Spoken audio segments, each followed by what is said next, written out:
చేతి నిండా 1000-500 రూపాయల నోట్లు. వాటితో బస్ టికెట్ తీసుకునే వీలు లేదు. కాస్త ఎంగిలి పడదామనే వెసులుబాటు లేదు. కనీస సమాచారం కూడా ఇవ్వకుండా ఏకాఏకిన కేంద్రం పెద్ద నోట్లను రద్దు చేయడంతో తలెత్తిన దుస్థితి ఇది.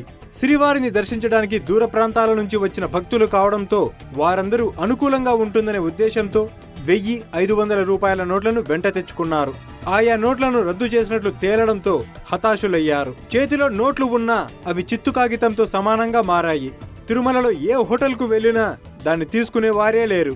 ఇంటికెళ్లడానికి బస్ టికెట్ తీసుకుందామనుకున్నా ఆర్టీసీ సిబ్బంది దాన్ని తిరస్కరిస్తుండటంతో తిరుమలలో శ్రీవారి భక్తులు తీవ్ర ఇక్కట్లను ఎదుర్కొన్నారు.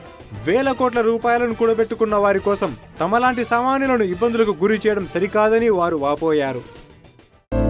గూగుల్ ప్లే, యాపిల్ స్టోర్స్ నుంచి న్యూస్ యాప్ను డౌన్లోడ్ చేసుకోండి.